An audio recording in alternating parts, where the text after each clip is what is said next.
안녕하세요. 구루장입니다. 네, 노동시장론 71번부터 이어서 마저 공부하도록 하겠습니다. 71번. 이원적 노사관계론의 구조. 네, 이원적 노사관계론은 제목 그대로 노사관계가 이원적인 성격을 띠고 있다라고 이야기하는 이론입니다. 간단히 살펴보면 노사관계의 이중성을 이야기하고 있어요. 그래서 노사관계는 개별적 노사관계이기도 하고 또 집단적 노사관계이기도 하다라고 했습니다. 개별적 노사관계라는 것은 이제 개인이 노동자가 기업과 계약을 맺을 때, 고용계약을 맺을 때 이제 개별 고용계약을 맺게 되죠. 그래서 이러한 개별 고용계약 관계, 개별적 노사관계라고 하지요. 그리고 집단적 노사관계는 노동조합과 회사와의 관계가 집단적 노사관계죠. 단체 협약에 따른 관계. 네, 그게 집단적 노사관계. 또 마찬가지로 노사관계는 협력적 관계이면서 대립적 관계이기도 하다라고 했습니다. 협력적 관계라는 것은 기업의 이제 생산적인 측면에 있어서 노와 사는 서로 협력적 관계입니다. 그런데 이러한 생산물의 이제 가치를 만들고 나서 분배에 있어서는 또 노동자와 사용자 측이 서로 대립적 관계이기도 하다라고 했습니다. 마찬가지 경제적 관계이기도 하고 금전적인 연결이 있으니까요. 그리고 또 사회적인 관계이기도 하다라고 했습니다. 마지막으로 노사관계는 종속관계이면서 대등한 관계이다 라고도 했습니다. 종속관계라는 것은 어쨌든 이제 노동자들은 사용자에 종속되어 있는 관계잖아요. 고용관계이기 때문에. 네, 그래서 종업원이기 때문에 종속관계. 그리고 대등한 관계이기도 하다라고 했는데 이것은 이제 조합원으로서 사측과 노동자 측과 사용자 측이 이제 교섭을 할 때는 또 이제 대등한 관계다 라고 관계를 정의를 하고 있습니다. 그래서 이원적 노사관계론의 구조를 살펴보면 1차 관계는 우선 경영과 종업원의 관계가 1차 관계입니다. 우리가 실제로 어떤 조직에 회사에 고용이 돼서 근무를 하는 거를 생각해 보면 1차적으로는 나와 회사와의 관계가 1차 관계라고 할 수 있겠죠. 그 다음의 관계가 이제 내가 속한 노동조합과 이제 경영진과의 관계가 2차 관계. 이렇게 이해를 하시면 되겠습니다. 그래서 경영 대 종업원 관계는 이제 노사의 협력, 우호를 토대로 하는 관계입니다. 그래서 이러한 협력적 관계를 토대로 부가가치 생산성을 증진시킨다 라고 했고 2차 관계, 경영과 노동조합 관계에서 보면 서로 이해관계가 대립이 되죠. 네, 그래서 이해관계가 서로 다르기 때문에 대립이 되는 관계다. 이것이 이제 이원적 노사관계론의 내용입니다. 그래서 이원적 노사관계론에서는 이제 실제로 이런 노동관계의 3주체가 노사 그리고 정부가 있죠. 네, 노사 정까지 포함이 되는데 이제 정부가 빠져 있잖아요. 그래서 어쩌면 이 부분이 이제 이원적 노사관계론의 한계이기도 하다. 네, 정부에 대해서는 내용이 빠져 있다는 것까지 정리를 하시면 되겠습니다. 그래서 문제로 들어가면 문제는 이제 어렵지 않네요. 우리가 공부를 했으니까. 제1차 관계는 뭐라 그랬죠? 경영 대 종업원 관계. 2차는 경영 대 노동조합 관계. 그래서 정답은 3번이 되겠습니다. 이 문제는 우선 이 내용 이해도 당연히 이제 해야 되겠고요. 기억을 하셔야 되지만 문제 자체는 우선 그대로 기억을 암기를 해두시기 바랍니다. 네, 그대로 출제가 된 문제입니다. 72번으로 넘어갈게요. 72번. 산업별 노동조합의 특성과 가장 거리가 먼 것은? 네, 먼저 문제를 살펴보고 노동조합에 대해서 같이 정리를 해보겠습니다. 산업별 노동조합. 1번. 기업별 특수성을 고려하기 어려워진다. 그렇습니다. 산업별 노동조합은 산업별로 조직이 된 것이기 때문에 개별 기업의 특수성을 고려하기는 어렵죠. 2번, 임시직, 일용직 근로자를 조직하기 용이해진다. 이것도 맞는 내용이 되겠습니다. 산업별 노동조합의 탄생 배경을 이제 생각해 보면 먼저 직업별, 직종별 노동조합이 조직이 되죠.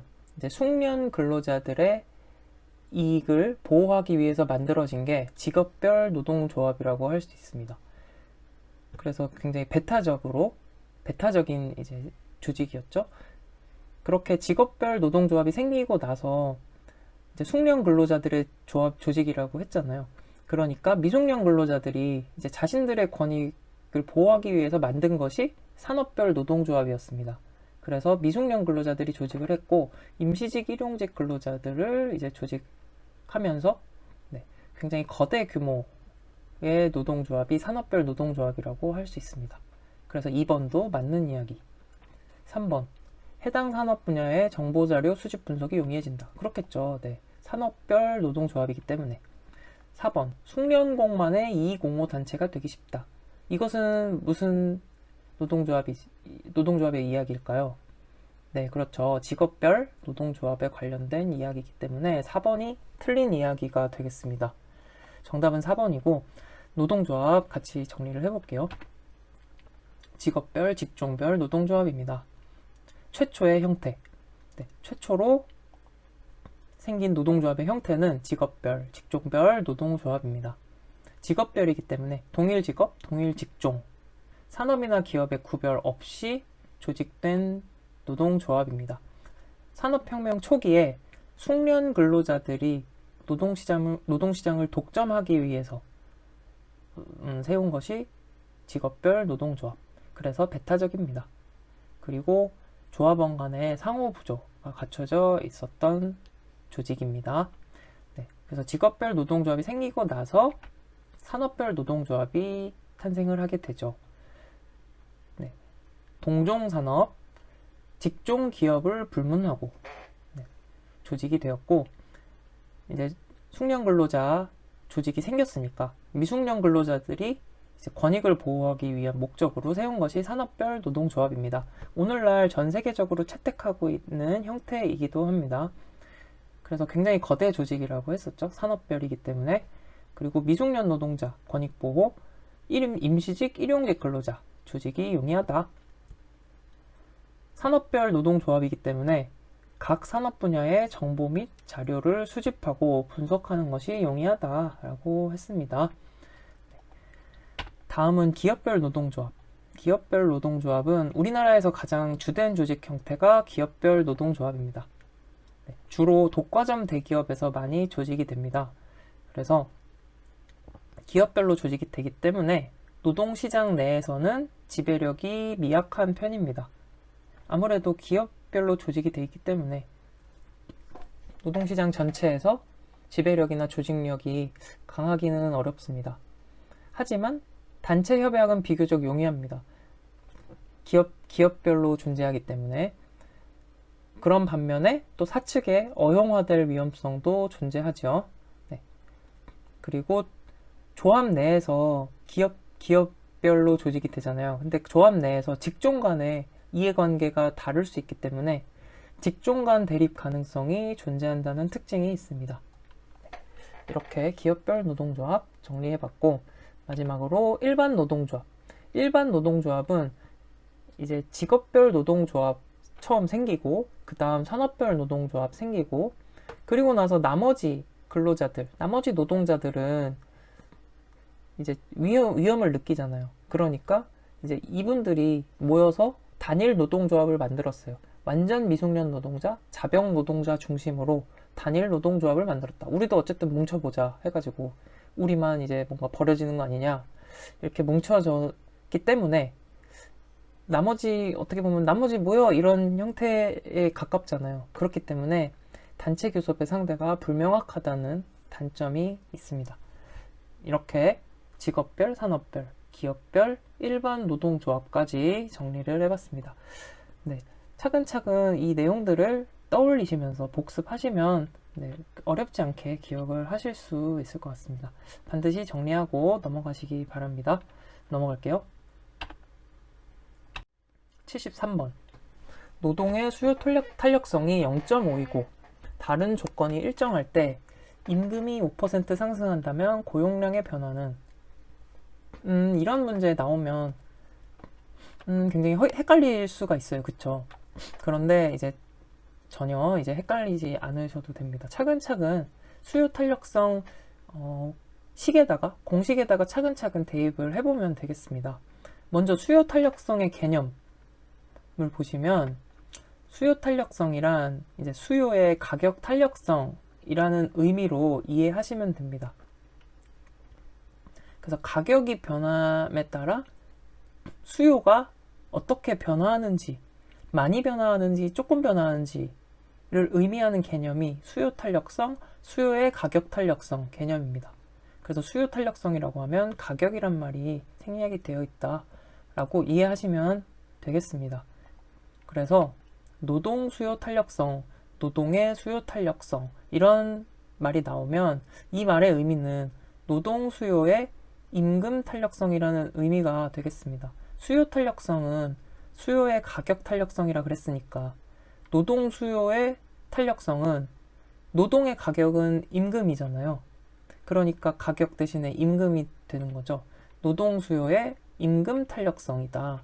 네, 이 의미부터 먼저 정리를 하시고 그래서 임금이 변화함에 따라 노동 수요가 탄력적으로 변하는지 덜 탄력적으로 변하는지를 의미하는 개념이다 라고 이해를 하시면 되겠습니다. 그래서 네, 방금 말씀드린 내용이죠. 노동수요 탄력성은 임금이 변화할 때 노동수요는 얼마나 탄력적으로 변화하는지를 의미하는 개념이고 임금하고 노동수요의 관계를 생각해 보면 임금이 오르면 노동에 대한 수요가 늘어날까요? 줄어들까요? 임금이 오르면 노동력을 덜 필요로 하게 되겠죠. 비용이 많이 드니까. 그래서 임금이 오르면 노동 수요는 적게 감소하게 됩니다. 그래서 임금과 노동 수요는 서로 음의 관계라고 할 수 있겠지요. 네. 그래서 임금과 노동 수요는 서로 음의 관계이기 때문에 노동 수요 탄력성은 이제 마이너스를 붙이는 게 아니라 그냥 이제 절대값으로 표시한다는 거예요. 음의 관계에 마이너스 부호를 빼고 네, 절대값으로 표시한다. 참고하시면 되겠습니다. 그러면 이제 문제로 들어가서 노동 수요 탄력성의 공식도 아니죠. 이 개념을 이해하면은 이제 이렇게 나옵니다. 자, 노동 수요 탄력성 뭐라 그랬죠? 임금이 변화할 때 노동 수요의 변화량이잖아요. 변화율이잖아요. 얼마나 변하는지. 그러면 임금이 변할 때 노동 수요가 얼마나 변하는지를 설명한 게 노동 수요 탄력성이다. 임금이 변화할 때 임금의 변화율분의 노동 수요가 얼마나 변하는지 노동 수요의 변화율. 네. 그래서 임금의 변화율분의 노동 수요의 변화율이 노동 수요 탄력성이다. 네, 여기까지 괜찮으시죠? 네, 그러면 이제 문제 풀이로 들어가겠습니다. 노동 수요 탄력성이 0.5래요. 그래서 0.5는 임금의 변화율 5% 상승이었죠. 네, 5% 상승이면은 0.05네요. 임금의 변화율 0.05입니다. 그리고 노동 수요의 변화율은 왜냐하면 이게 단위를 맞춰주기 위해서 0.05로 바꿨어요. 여기는 퍼센트가 아니잖아요. 그러니까 여기도 이제 소수로 바꿔준 겁니다. 그래서 0.05고 분자는 노동 수요의 변화율. 노동 수요의 변화율이니까 이게 고용량의 변화를 의미하는 거잖아요. 그러니까 모르니까 물음표. 이거를 구해야 되는 거죠. 그럼 이거 계산하면 되겠죠. 0.05 곱하기 0.5 하면은 0.025네요. 네. 0.025. 그럼 0.025는 몇 퍼센트죠? 2.5%가 되겠네요. 그러면 임금이 0.05% 올랐으니까 얘는 2.5% 내려간다. 감소한다. 그래서 정답은 2번이 되겠습니다. 왜냐면 음의 관계잖아요. 네, 그러니까 얘는 당연히 임금이 증가하면, 임금이 오르면 노동 수요는 감소하겠죠. 네, 그래서 감소한다. 이렇게 2번까지 이제 정리했습니다. 넘어갈게요. 네, 어렵지 않으니까 혹시 이해 안 되시는 분들도 차근차근 다시 보시면서 정리를 하시면 되겠습니다. 네, 74번. 구인처에서 요구하는 기술을 갖춘 근로자가 없어서 발생하는 실업은 무엇인가? 구인처에서 요구하는 기술 갖춘 근로자가 없어서. 이건 무슨 실업이죠? 네, 구조적 실업에 관한 설명입니다. 이제 요구하는 기술을 갖춘 근로자가 없는 경우가 어떤 경우였을까요? 네, 성장산업에 있는 기업의 경우에는 이제 그 해당 기술을 갖춘 근로자가 부족하기 때문에 임금 정책을 어떻게 쓴다고 했죠? 네, 효율임금, 고임금 정책을 사용해서 인재를 확보하고 인재 이탈을 막는다라고 했습니다. 네, 그래서 구조적 실업에 관한 이야기였고, 이번에 실업에 관한 문제가 많이 출제가 되었죠. 그래서 근데 실업에 관한 내용은 반드시 이제 정리를 하셔야 되는 내용이기도 하고, 뭐 어쨌든 거의 매번 출제가 되는 내용이기 때문에 아마 이제 실업에 대해서 대부분 공부를 하셨었기 때문에 실업 문제를 많이 나오니까 많이 반가워 하셨을 것 같아요. 이번에 시험을 치르셨었던 분들의 경우에는. 그래서 우리도 다시 한번 정리를 해보겠습니다. 구조적 실업. 구조적 실업은 경제구조의 변화가 원인입니다. 경제구조가 변화함에 따라서 특정 산업이 이제 성장하기도 하고 또 쇠퇴하기도 하죠. 그래서 성장산업, 쇠퇴하는 산업 간에 노동력 수급의 불균형이 일어남으로써 발생하는 실업이 구조적 실업입니다. 그래서 이러한 산업의 그 흥망성쇠에 따라서 해당 산업이 위치한 지역 간의 노동력에도 영향이 있습니다. 그래서 쇠퇴하는 산업에 있는 그 쇠퇴하는 산업이 위치한 지역의 그런 그 노동자들은 이제 실업을 피할 수가 없게 되고, 네, 이렇게 발생되는 실업이 구조적 실업입니다. 그렇기 때문에 이제 해결 방법도 여기에서 찾을 수가 있습니다. 지역 간, 산업 간 노동력 수급이 불균형하기 때문에 해결책, 불균형을 균형으로 맞춰줘야 되는 거죠. 어떻게 맞출까요? 산업 간 노동력 수급 불균형은 교육을 시키는 거죠. 노동자들을 이제 성장산업 관련해서 교육 훈련을 시켜서 산업 간 이동을 할 수 있도록. 그리고 지역 간 수급 불균형은 이제 지역 이동을 이제 유도하는 거죠. 그런 식으로 네, 불균형 해소가 해결책이 되겠습니다. 그래서 이러한 구조적 실업은 장기적 실업이겠죠. 경제구조의 변화에 따른 실업이기 때문에 장기적인 실업이고, 이제 성장 산업의 경우에는 노동력이 부족하겠지요. 네, 해당 기술을 가진 노동자가 부족하기 때문에 노동력이 부족하고, 반면에 사양 산업에 있는 기업들은 이제 노동력 과잉 문제가 있습니다. 그래서 이제 성장 산업에 있는 기업들은 노동력이 부족하기 때문에 노동력 확보를 위해서 효율 임금 정책을 사용하게 된다고 했습니다. 효율 임금 정책은 고임금 정책이라고 했죠. 네. 그래서 이렇게 구조적 실업 정리하면 되겠습니다. 다음 나머지 실업도 간단히 살펴보면 마찰적 실업은 자연적, 자발적, 탐색적 실업이라고 했어요. 자연 발생적인 실업이라고 해서 자연적 실업, 또 자발적으로 나타나는 실업이라고 해서 자발적 실업, 그리고 새로운 직업을 탐색하기 위한 실업이라고 해서 탐색적 실업이라고도 했습니다. 마찰적 실업은 이러한 성격을 가진 실업이잖아요. 네, 원인이 뭐였죠? 네, 정보의 불완전성으로 인한 것입니다. 정보의 불완전성으로 인해 발생하는 실업이 마찰적 실업. 정보의 불완전성이란 이제 기업과 또 구직자, 그러니까 구인자와 구직자 간의 미스매치라고 했죠. 불일치. 네. 그리고 직업 정보의 부족으로 인한 실업이기도 하다. 네. 원인은 직업 정보 부족, 정보의 불완전성, 정보와 관련된 원인이죠. 그래서 마찰적 실업 해결 방안은 이제 직업 정보를 제공해준다. 이런 게 마찰적, 그리고 구인자, 구직자 이제 연결시킬 수 있도록 정보를 제공한다. 매칭시켜준다. 이런 게 마찰적 실업의 해결책이 되겠습니다. 다음 기술적 실업. 기술적 실업은 기술로 인해 발생하는 실업이라고 이해하시면 되겠습니다. 마르크스 실업 이론에서 파생된 이제 실업인데, 기술 혁신 및 자본 집약적 생산 방식이 노동의 총수요를 감소시키는 원인이다. 즉, 기술 발전이 노동을 대체한다. 그래서 노동에 대한 수요가 감소하게 된다. 그렇게 발생되는 게 기술적 실업이다. 라는 거예요. 그래서 산업예비군이라는 것은 이제 마르크스가 이렇게 이야기한 개념입니다. 기술 발전으로 인해서 노동력이 이제 감소가 됨으로써 노동력이 상대적 과잉 상태에 놓이게 되죠. 네.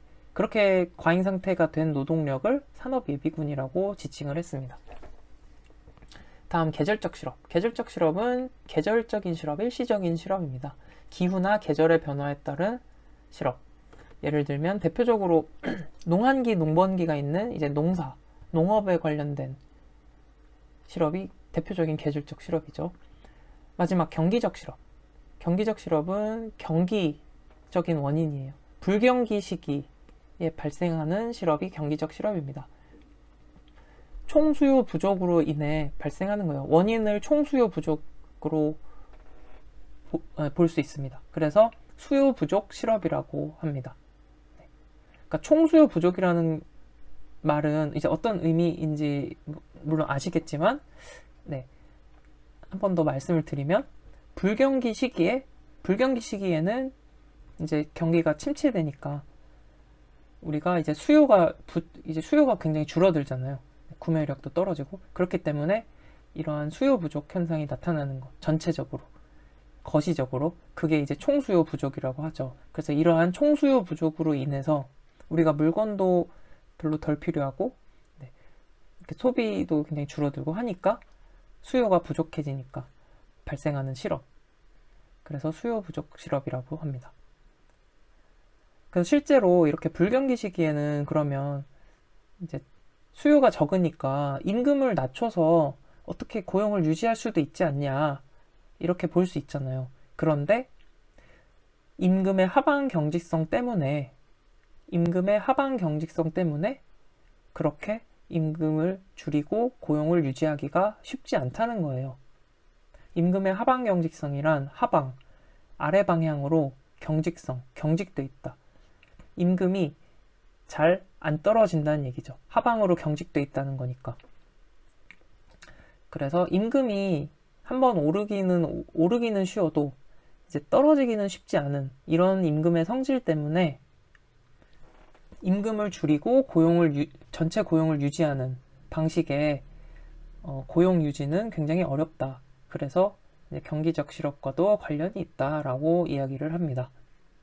여기까지 실업에 관한 내용입니다. 그래서 이것만 지금 우리 공부한 내용만 정리하시면 앞에 나온 실업 문제랑 이제 다 해결이 될 수 있었죠. 네, 그렇기 때문에 한번 정리하실 때 바로 정리를 하시면 되겠습니다. 네, 넘어갈게요. 75번. 다음 중 최저임금제가 고용에 미치는 부정적 효과가 가장 큰 상황은 노동 수요 곡선과 노동 공급 곡선의 탄력성에 대한 이야기가 나오고 있습니다. 자, 우선 최저임금제를 생각해 보시면, 최저임금제라는 것은 임금의 상승을 의미할까요? 하락을 의미할까요? 그렇죠. 임금의 상승을 의미합니다. 최저임금제는 임금 상승. 그러면 임금이 오르면 노동의 수요가 늘어날까요? 줄어들까요? 임금이 오르면 노동 수요는 줄어들겠죠. 네. 돈이 많이 드니까 노동 수요는 줄어듭니다. 그리고 노동의 공급은 어떻게 될까요? 노동의 공급은 이제 늘어나겠죠. 임금이 오르니까. 임금 더 많이 주니까 일하려는 사람이 더 많아질 거잖아요. 네. 그래서 임금이 오르면 노동의 수요는 감소하고 노동의 공급은 늘어납니다. 그쵸? 그런데 노동 수요가 탄력적일수록 어떨까요? 노동 수요가 탄력적일수록 임금이 오르면 노동 수요의 감소율이 더 크다는 거죠. 탄력적이니까. 네. 마찬가지 노동 공급도 탄력적일수록 노동 공급의 증가율이 더 크다는 거죠. 그러니까 임금이 오를 때 노동 수요가 더 많이 줄고 노동 공급이 더 많이 늘 때가 가장 부정적 효과가 최악인 상황이잖아요. 왜냐하면 노동 수요가 더 많이 줄다는 것은 고용을 더 적게 한다는 얘기고, 노동 공급을 더 많이 하려는 것은 이제 노동에 참여하려는 사람이 더 많아진다는 거니까. 그렇기 때문에 노동 수요와 노동 공급이 모두 탄력적이면 가장 부정적인 상황이 되겠죠. 그래서 정답은 1번이죠. 노동 수요 곡선과 노동 공급 곡선이 모두 탄력적일 때. 네. 정리되셨나요? 다시 한번 말씀드리면 노동 수요 곡선이 탄력적이라는 건 노동 수요가 탄력적이니까 최저임금제가 의미하는 건 임금 상승이라고 했어요. 임금이 상승하면 노동 수요가 줄어드는데 노동 수요가 탄력적이면 노동 수요가 더 많이 줄어드는 거잖아요. 임금 오를 때. 그리고 노동 공급 곡선이 탄력적이라는 것도 임금이 오를 때 노동 공급이 확 늘어난다는 거기 때문에 네. 일하려는 사람이 확 늘고 고용하려는 사람은 확 줄어드니까 가장 최악의 상황이 되겠죠. 네, 그래서 정답은 1번이 되겠습니다. 76번 유보임금 Reservation Wage라고 합니다. 유보임금에 관한 설명으로 옳은 것을 모두 고르면 유보임금, 보상요구임금, 의중임금, 희망임금, 눈높이임금이라고도 합니다. 이게 노동자의 의중이 담긴 임금이라 그래서 의중임금이라고도 하고, 노동자가 희망하는 수준의 임금이라고 해서 희망임금, 노동자의 눈높이에 맞는 임금, 눈높이임금, 노동자가 보상을 요구하는 임금이기도 해서 이렇게 명칭을 이렇게도 부릅니다. 보상요구임금, 의중임금, 희망임금, 눈높이임금. 네. 근로자가 요구하는 최소한의 주관적 요구임금 수준을 말합니다. 유보임금. 시장에 참가해서 효용 극대화를 달성하는 근로자의 경우 유보임금은 실제 임금과 이제 똑같은 수준이 되겠죠. 네. 그리고 전업주부의 경우에는 유보임금이 실제 임금보다 크게 됩니다. 네. 유보임금이라는 건 희망임금이고 의중임금이라고 했잖아요. 그러니까 전업주부의 경우에는 실제 임금보다는 유보임금이 더 크게 됩니다. 네. 그래서 이제 내용은 어렵지 않은데 사실 용어가 이래서 이제 모르면은 좀 헷갈릴 수 있었던 것 같아요. 보기 문제로 들어가면 유보임금의 상승은 실업기간을 연장한다. 자, 유보임금이라는 게 내가 희망하는 의중의 임금, 네, 희망임금이라고 했어요. 내가 받고 싶은 임금이 더 높아지면 실업기간이 연장되겠죠. 왜냐면 내 기대가 더 높기 때문에 내 눈높이에 맞는 직장을 얻기가 쉽지 않기 때문에. 그래서 기억은 맞는 이야기입니다. 니은, 유보임금의 상승은 기대임금을 하락시킨다. 상승시키게 되겠죠. 네, 기대임금을 상승시킨다. 디귿, 유보임금은 기업이 근로자에게 제시한 최고의 임금이다. 이거는 오히려 이제 제시임금의 내용이고 기업이 제시하는 게 아니라 근로자가 희망하는 임금이라고 했죠. 리을, 유보임금은 근로자가 받고자 하는 최저의 임금이다. 최소한의 주관적 요구임금 수준. 받고자 하는 최저의 임금. 그래서 기억, 리을. 정답은 2번이 되겠습니다. 넘어갈게요. 77번.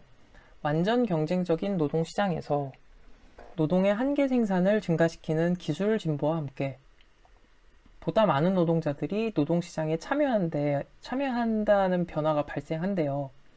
그때 노동시장에 발생하는 변화. 자, 이거는 우리가 그래프 그려서 노동 수요 공급 곡선 그려서 확인을 하면 돼요. 우선 첫 번째, 여기 보시면 많은 노동자들이 노동시장에 참여한다 그랬어요. 이게 의미하는 게 무엇일까요? 네, 여기 나와 있듯이 노동 공급이 증가한다는 의미잖아요. 그러니까 노동 공급 곡선은 오른쪽으로 이동하게 됩니다. 맞죠? 증가하니까. 그리고 또 한 가지, 여기 있죠. 노동의 한계 생산을 증가시키는 기술 진보. 그러니까 노동의 한계 생산을 증가시킨다는 게 중요합니다. 보통 기술 진보가 대체로 노동의 한계 생산을 증가시킨다고 해요. 그런데 일부는 이제 기술 진보가 노동의 한계 생산을 감소시키기도 합니다. 이거는 이제 기술이 노동력을 대체하는 경우, 그런 경우는 노동의 한계 생산이 감소하게 되는데, 대체로의 경우에는 기술 진보는 노동의 한계 생산을 증가시킵니다. 그래서 근데 여기 어쨌든 문제에서는 노동의 한계 생산을 증가시키는 기술 진보라고 언급이 됐죠. 그러면 네, 이것만 생각을 하면 됩니다. 노동의 한계 생산을 증가시킨다 그랬어요. 그러면 노동에 대한 수요가 증가하겠죠. 왜죠? 노동의 한계 생산을 이제 한계 생산이 증가함에 따라 우리 이윤 극대화 조건을 떠올리면 되잖아요. 이윤 극대화 조건. 한계 생산이 0이 될 때까지 계속 생산을 하잖아요. 한계 생산이 증가하니까 노동력을 계속 투입을 하는 거죠. 네. 한계 생산이 0이 될 때까지.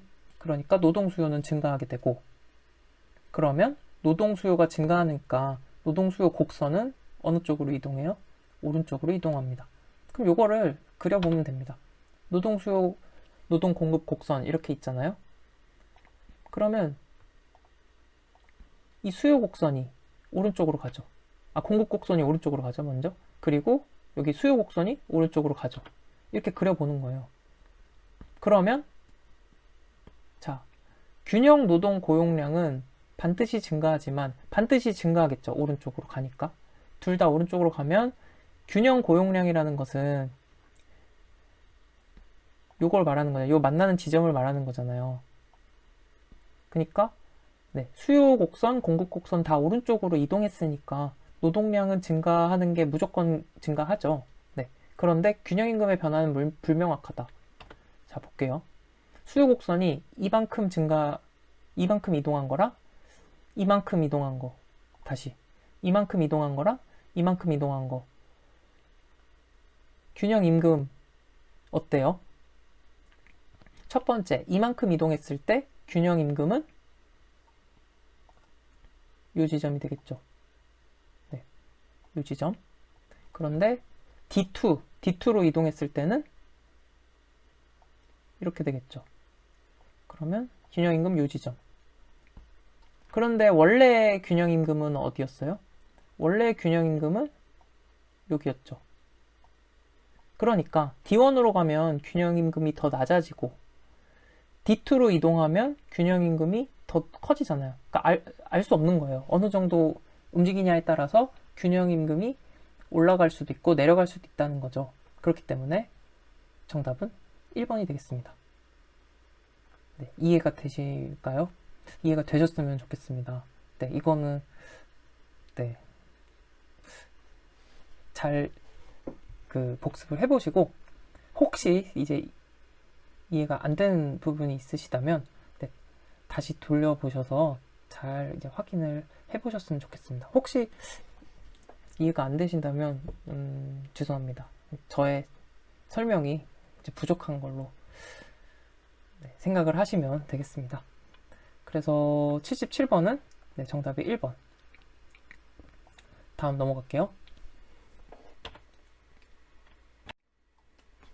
78번. 연봉제의 장점과 거리가 먼 것은? 연봉제는 네, 전문성의 촉진, 맞는 얘기죠. 그리고 이게 색깔이 색깔이 빨간 걸로 나오네요. 자, 전문성의 촉진 맞는 얘기고, 그 다음 개인의 능력에 기초한 생산성 향상 맞죠, 연봉제. 구성원 상호 간의 친밀감 증진은 아니죠. 성과 중심에 초점을 맞춘 거니까 친밀감 증진보다는 오히려 좀 단합이 어려울 수 있다는 단점이 있습니다.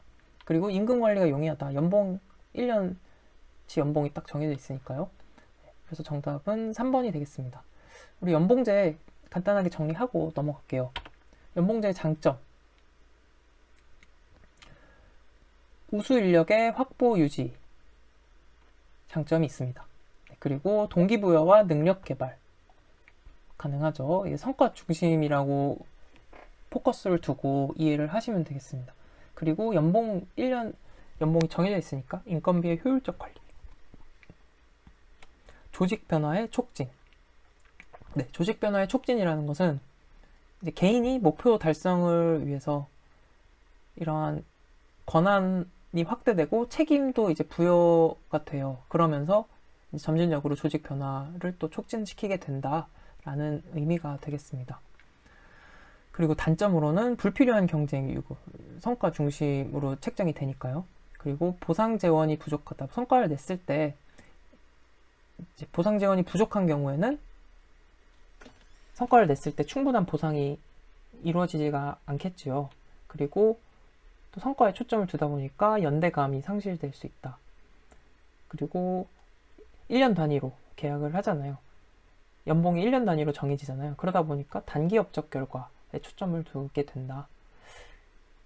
이렇게 연봉제 정리를 해봤습니다. 79번 경제적 조합주의에 대한 설명으로 틀린 것은?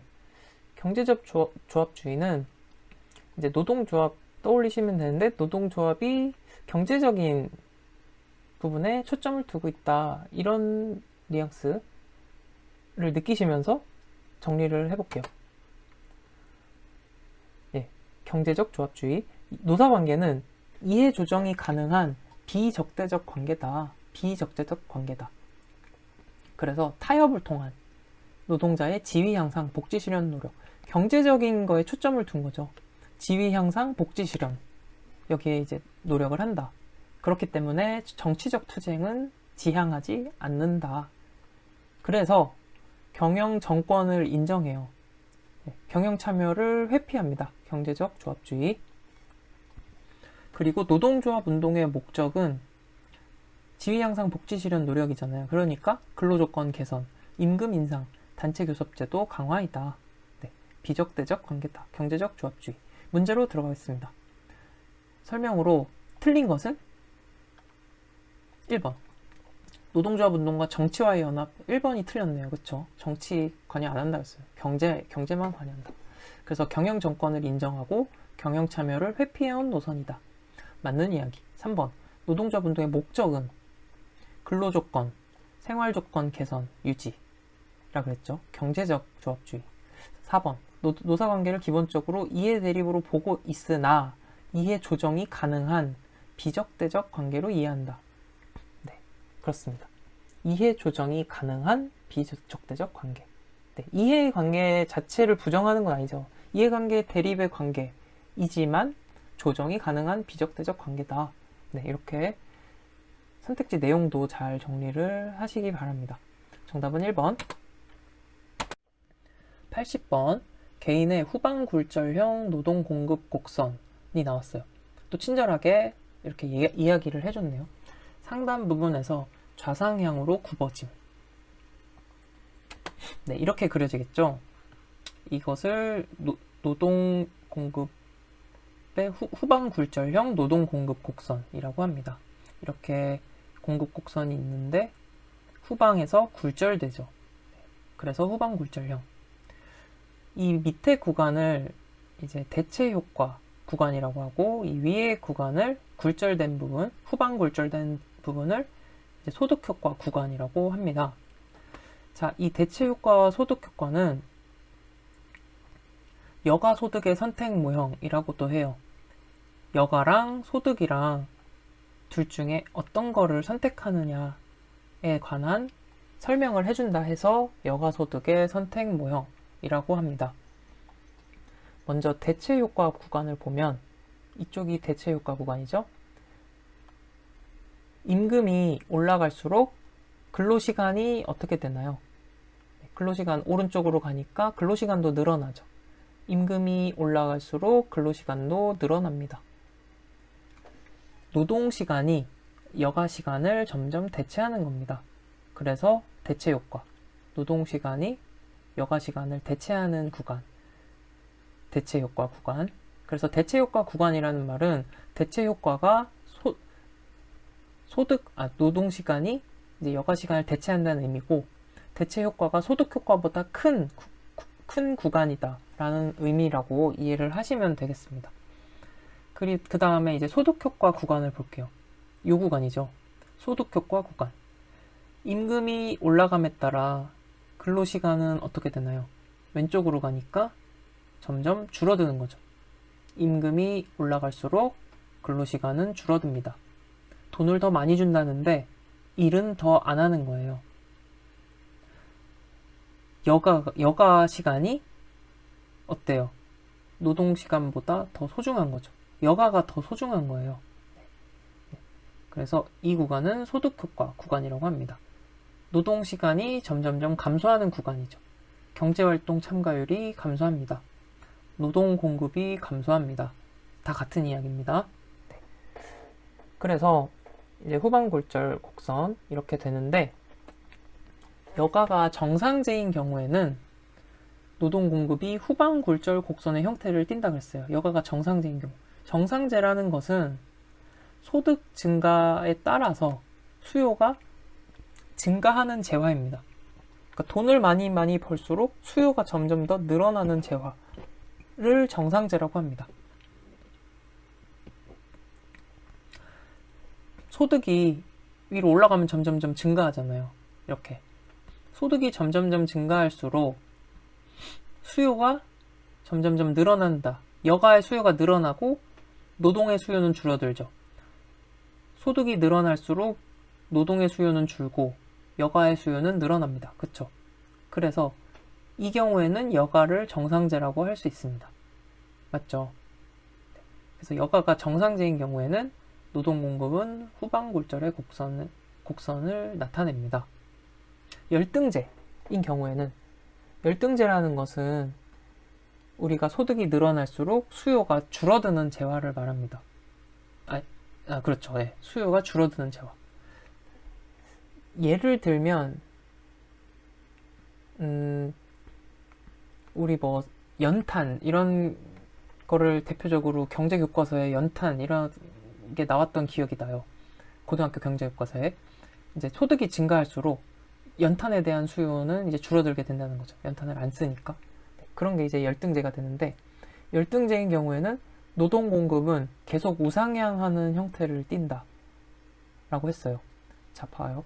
여가가 열등제라면 임금이 늘어날수록 근로시간이 늘어나잖아요. 네. 그러면 이거는 어떻게 보면 이 경우에는 일하는 게 정상제의 역할을 하게 되는 거죠. 여가는 열등제가 되는 거죠. 이 경우에는. 왜냐하면 임금이 높아질수록 수요가 늘어나는 건 노동에 대한 요구, 그러니까 일을 더 많이 하려고 하는 거고, 여가는 더 안 하려고 하는 거잖아요. 그러니까 여기서는 여가가 열등제인 경우죠. 그래서 여가가 열등제면 계속 이렇게 우상향하게 됩니다. 임금이 올라갈수록 근로시간만 늘어나고 여가시간은 줄어듭니다. 그래서 이 얘기가 그 얘기죠. 여가가 열등제인 경우 노동공급은 우상향하는 형태를 띈다. 그래서 이렇게 정리를 하시면 되겠습니다. 이게 전부입니다. 이것만 정리하시면 돼요. 그래서 문제로 들어가 볼게요. 제가 이게 처음 시청하시는 분들도 계실 것 같아서 좀 천천히 자세하게 하려고 이제 많이 했습니다. 그래서 좀 혹시 또 답답하신 분들도 계실 텐데 좀 빨리 돌려서 들으세요. 네. 속도를 좀 빨리 해서 문제로 들어가서, 네, 근데 문제 다 풀고 80번에서 이런 얘기를 하고 있네요. 그쵸? 네, 죄송합니다. 문제로 들어가서 개인의 후반골절형 노동공급 곡선에 대한 설명으로 옳은 것은 1번. 임금이 상승함에 따라 노동시간을 증가시키려고 한다. 자, 임금이 상승함에 따라 노동시간을 증가시키는 거는 이제 이 구간에 대해서는 맞는 얘기인데, 후반 굴절에 대한 부분에서는 임금이 증가할수록 노동시간은 감소하잖아요. 그러니까 틀린 얘기. 2번. 소득 여가 간 선호체계 분석에서 소득 효과가 대체 효과를 압도한 결과이다. 소득 효과가 대체 효과를 압도한 결과이다. 자, 이 부분을 보시면 되겠네요. 후반 굴절 부분이니까 여기가 소득 효과 구간이죠. 그러니까 2번은 맞는 얘기고 3번은 틀린 얘기가 되겠네요. 대체 효과가 소득 효과를 압도한 결과다. 요거는 이제 요 밑에 부분에 대한 얘기죠. 네. 그리고 후반 굴절형 부분에서는 임금이 하락함에 따라 노동시간을 줄이려는 의지, 임금이 상승함에 따라 줄이려는 의지죠. 네. 그래서 정답은 2번이 되겠습니다. 근데 이거는 사실 조금 더 문제가 명확했으면 좋았을 것 같아요. 후반 굴절형 노동 공급 곡선이다 하면은 이제 어쨌든 이거 전체를 포함하는 건데, 어쨌든 지금 보기 내용을 봤을 때는 이 부분에 대한 설명을 보고 이제 풀라는 얘기죠. 근데 어쨌든 이게 하나의 이제 곡선이기도 한 건데, 뭐 후반 굴절 부분에 대한 설명이라고 했으면 좀 더 명확했을 것 같아요. 뭐 어쨌든 문제를 해결하는 데는 뭐 크게 이제 그렇게 크리티컬한 문제는 아니었지만, 네, 뭐 그냥 말씀드려봤습니다. 이렇게 해서 노동시장론까지 다 공부를 해봤고요. 장시간 동안 정말 고생 많으셨습니다. 네, 다음에 또 이제 노동관계법규 기출 문제도 또 잘 준비를 해서 다시 찾아오도록 하겠습니다. 좋아요, 구독도 눌러주시면 저에게 이제 큰 힘이 될 것 같습니다. 시험 준비 화이팅 하시고 반드시 복습 잘 하시고 정리 잘 하시기 바라겠습니다. 네, 감사합니다.